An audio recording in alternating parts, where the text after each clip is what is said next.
For many years, youth culture creation has been the forerunner in Western civilization engineering.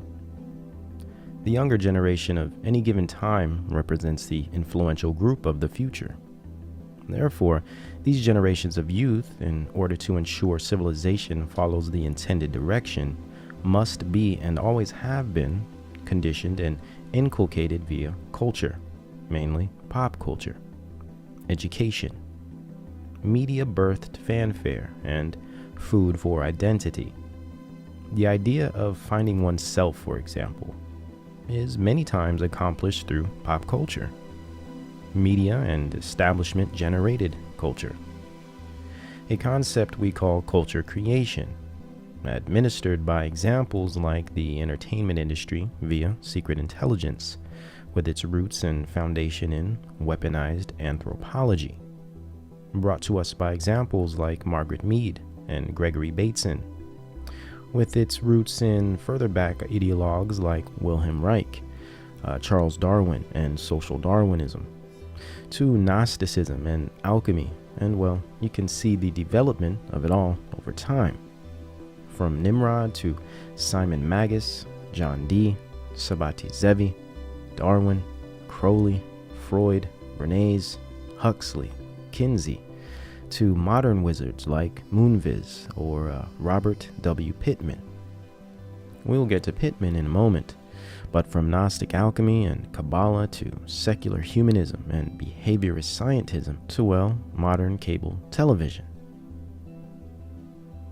All these ideas and doctrines consolidated into a culture that fits perfectly into a little box for humans to sit in front of and learn from for hours a day. Youth culture creation via the television and mass media got its official start in the 50s, of course following its predecessor, the radio. The technology of using radio waves to carry information or sound modulated properties of electromagnetic energy through space, or as occultist Thomas Edison coined it, etheric force. Radio, as most if not all forms of technology, was first perfected within the military for alleged communication during World War I. Though it appears, and more importantly, radio was to be developed into a home appliance, a new opportunity to tap millions at once, the first social program of the state. Radio broadcasting, casting spells and creating culture, shaping perspective, or forming reality in all living rooms across the nation. Similar to how the television would follow suit, and then the personal computer, and now the handheld mobile smartphone. One of the first uses of radio was social engineering from the beginning. With Franklin D. Roosevelt, radio was used to sell FDR's new socialist regime called the New Deal of the 30s. At once, millions were reached with one message: mass acceptance and a joyous reception via the newness of American technology, and the relaxed state of comfort in one's own home, huddled up with family members, enthralled by the voice peering from a box. The New Deal was a welfare state prelude program that was sold to America single-handedly by the radio broadcasting system. A great source for a look at radio propaganda of this time is the book Psychology of Radio by Cantrell and Alport. Cantrell quotes, "By its very nature, radio was a powerful agent of democracy because it penetrated all levels of social, political, and economic barriers. Radio has the potential to be the biggest factor in shaping social solidarity." Well, today we would call this social engineering or state-designed mind control, and this is exactly what it was from the beginning. But of course, and as always, it is disguised in the veil of entertainment. For example, the black community targeting show Amos and Andy was utilized specifically to run systematic FDR New Deal propaganda spots throughout each airing. And we all understand this was a blackface type of show for the black community, yet they were actually white men playing the roles. playing the characters.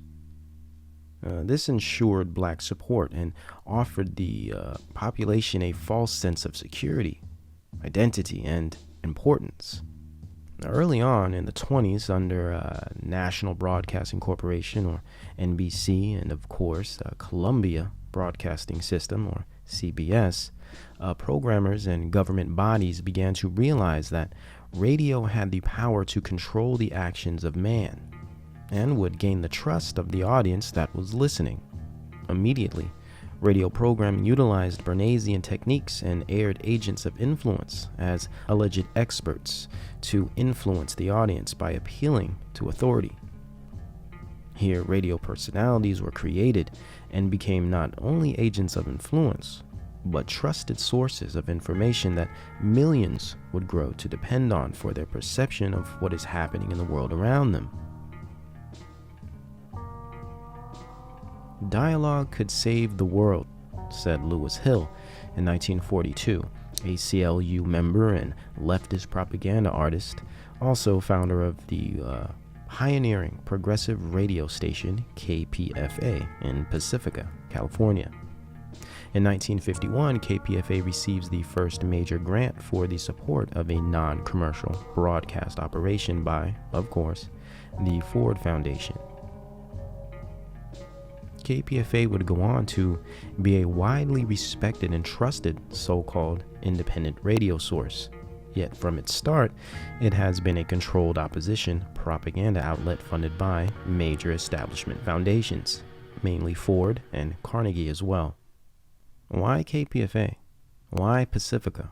Well, this was the early 1950s, less than 20 miles from San Francisco. And what better way to prime a mass group for a new left counterculture movement that is only a decade away? Radio broadcasting. Who do you think sold the world the Grateful Dead, the hippie and New Age movements, the anti-war socialist brigades, the degenerate beat generation, free love and secular humanism? None other than KPFA. Well, let's just say they were at the front lines of these movements. The counterculture and the new left had a permanent home at KPFA, and still do. A Herculean bullhorn to shout their rhetoric and mantras to the masses. And yes, Ford Foundation, with the assistance of the OSS, CIA, would go on to fund other social operations like PBS, Public Broadcasting Service, the Rand Corporation, the Aspen Institute, and as well, Bilderberg. Ford also funded Margaret Mead's work and the development of Tavistock Institute. We will show why these two projects are so important later, but for now, we will focus on the radio. Oh, and let us not forget the beloved and alleged independent radio station NPR, National Public Radio. Yeah, Ford funded as well. Radio would be used to not only shape public perspective, identity, and political theory, but to create mass gatherings and revolutionary protest, similar to how its offspring, the internet, namely social media, is producing the same things today, and being used for the same ends and agendas. Then, just like the internet today, radio transformed a generation practically overnight. From audio waves to mass public action. But how did they know how to do this? They used music, certain bands and their attitudes, movies and advertisements, the cult of personality, and the manipulation of sound waves to literally transform society. How did they know how to use radio to accomplish all of this? Well, aside from the Kabbalist, occult, or spiritual aspects of radio that we find in Thomas Edison, we find the scientific answer for this in 1939 at the Princeton University, under the auspices of figures like Hadley Cantrell, Paul Lazarsfeld, and John Marshall.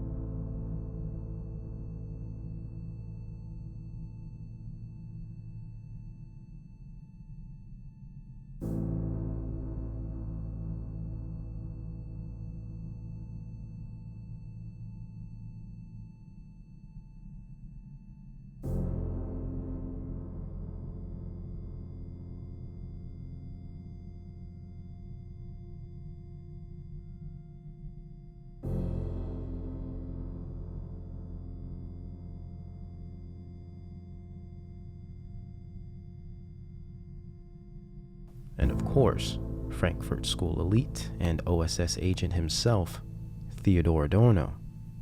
The Princeton Research Radio Project set the stage for sound and media social engineering.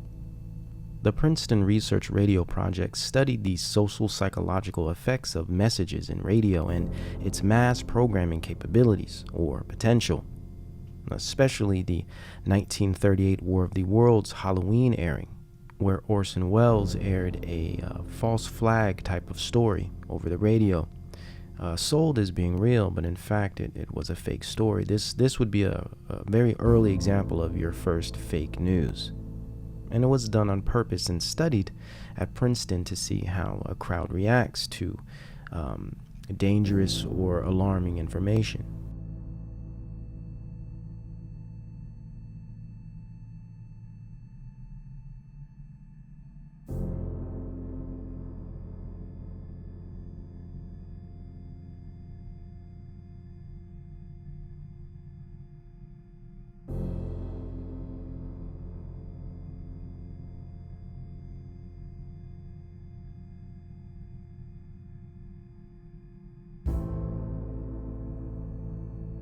Though the Princeton Radio Project had hundreds of sub-projects, it presented the foundation for all similar studies to follow, like the monumental Macy's conferences of the 50s, for example, where cybernetics was started, and especially all the MK Ultra projects. Princeton stood as a key starting point. Adorno and scientists wanted to know how human behavior correlates with music, the audio control of human emotions to find effective crowd control techniques, audio that would or could induce mass hysteria, and overall, the creation of manageable subcultures via music and sound, melodic and rhythmic organization, establishing radio and television as a meta-analysis of mass subjectivity. The Princeton Radio Project also studied the dynamics of music, sound, and light, and the electronic development of bioenergetic psychoacoustics, coined by Jack Lacan. These studies would later bring us light shows and sound shows we saw in the psychedelic era, in raves and music festivals, and in clubs and casinos.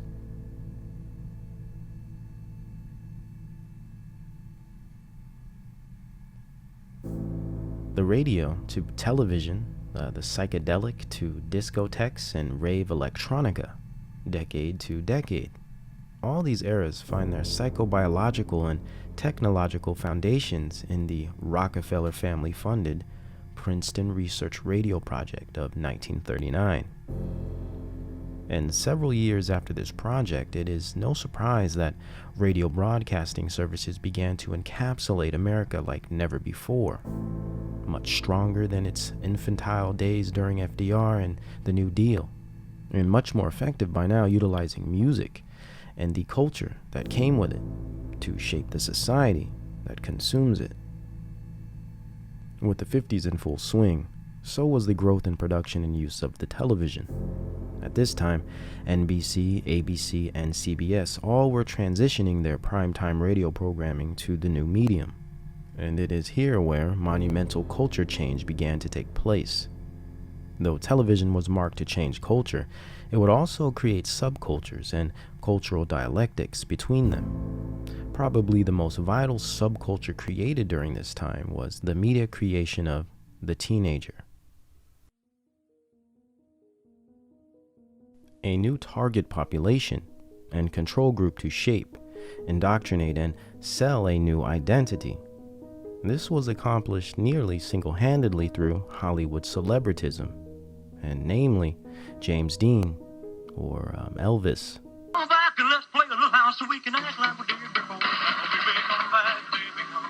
It's shocking. I watched him gyrate his legs and swivel his hips.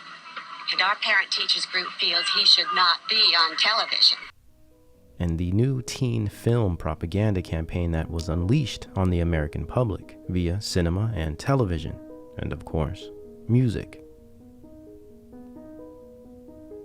And to add to identity, things like blue jeans and the automobile were included to round out the parameters of this new, hip, and rebellious youth, or better, teen culture. Not only could they sell this group products, but moreover, they could sell them ideas, a lifestyle, and in result, manufacture identity and change a generation and the future forever. This new rebellious teen culture would pave the way for the beatniks and hipsters, or the counterculture of the 60s, and the new wave culture clubs of the 80s. During the infancy of television programming, Hollywood celebritism, and major media networks in general, the 1950s was an era where science, alchemy, and global government proponents were not only entertaining Americans, they were actually structuring state-of-the-art mind control behind the scenes. The Macy conferences officially brought physical scientists and behaviorists and psychiatrists together at the same table to study the dynamics between human behavior and machines, and the effects of technology on the humankind. Moreover, what types of technology and which types of techniques would be required to predict, explain, and control the behavior of humans. It is no coincidence that immediately as these conferences ended, music industries, Hollywood productions, and television programming blossomed nationwide. At this time, Stanford Research Institute was building Disneyland in Anaheim. Hugh Hefner was debuting Playboy magazine, and Alan Dulles was beginning the MK Ultra projects. And of course, Frankfurt School's Theodor Adorno just published his authoritarian personality piece, formulated and released on the UC Berkeley campus, which of course spread like wildfire across all universities. National mind control was now at its peak growth period. Media, science, technology, education, all angles were being covered, with Ford, Rockefeller, Carnegie, and Mellon foundations fronting the bill, while the OSS, CIA, American Jewish Committee, CFR, amongst many other think tanks, put all the pieces in their proper places. But in order for Adorno and Horkheimer of the Frankfurt School to bring in their new age left, or Margaret Mead and her Wilhelm Reich-inspired license to be a pervert, or free love culture fantasy to become a reality, American culture had to be destabilized. Christianity moral codes had to be severely undermined. And by 1950, this was officially kick-started by the media-manufactured teenager subculture. In 1944, the manufacturing began, with always the media conditioning propaganda of Skull and Bones publication, the Time Life magazine franchise. The hit story on the new rave of American teen girl life took center stage, opening the door for 17 magazine that same year. And the new concept of the teeny bopper, youth consumer culture, rebellious film and music.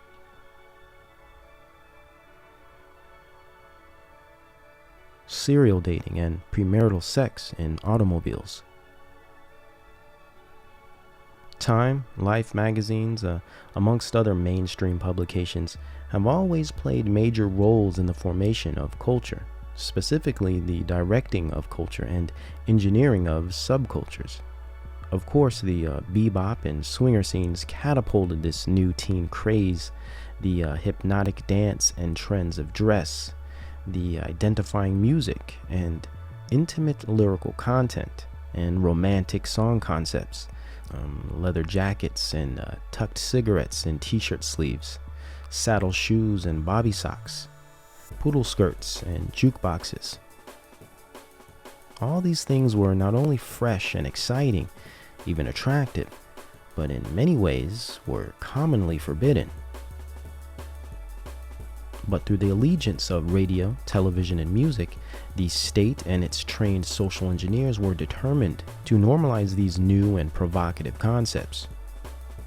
Now, I know, to us today, these concepts appear rather innocent. Yet it's important to understand they were mere entry-level ideals, set to be tweaked and polluted over the decades to come.